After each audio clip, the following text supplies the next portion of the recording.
Umefika wakati wa kufunga historia ya dunia.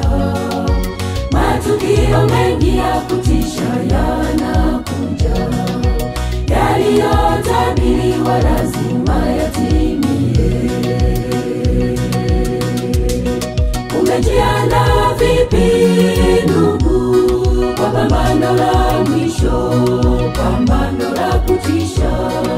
Sanamu ya mnyama itakaponena na kuamuru wote wasioisujudu wauawe, na kuamuru wote wasioisujudu wauawe. Umejiandaa vipi ndugu kwa pambano la mwisho, pambano la kutisha? Sanamu ya mnyama itakaponena na kuamuru wote wasioisujudu wauawe, na kuamuru wote wasioisujudu wauawe.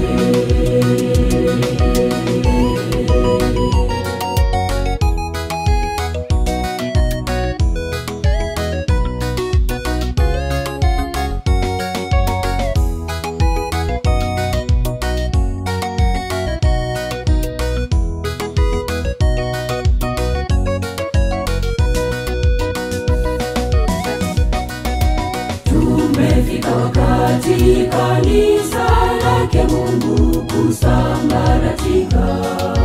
Maadui watawasaliti watu wa Mungu, masalio wake Mungu watapata mateso. Umejiandaa vipi ndugu kwa pambano la mwisho, pambano la kutisha? Sanamu ya mnyama itakaponena na kuamuru wote wasioisujudu wauawe, na kuamuru wote wasioisujudu wauawe. Umejiandaa vipi ndugu kwa pambano la mwisho, pambano la kutisha? Sanamu ya mnyama itakaponena na kuamuru wote wasioisujudu wauawe, na kuamuru wote wasioisujudu wauawe.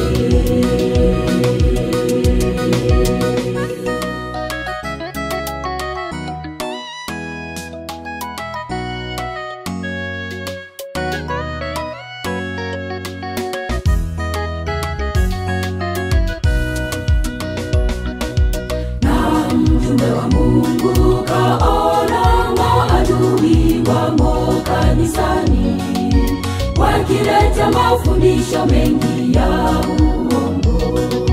Mambo hayo nabii wa Mungu aliyaona. Umejiandaa vipi ndugu kwa pambano la mwisho, pambano la kutisha?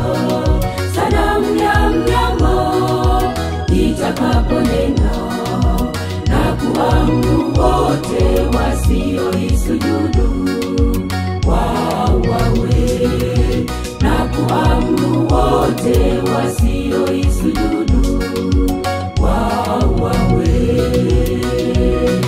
Umejiandaa vipi ndugu kwa pambano la mwisho, pambano la kutisha? Sanamu ya mnyama itakaponena na kuamuru wote wasioisujudu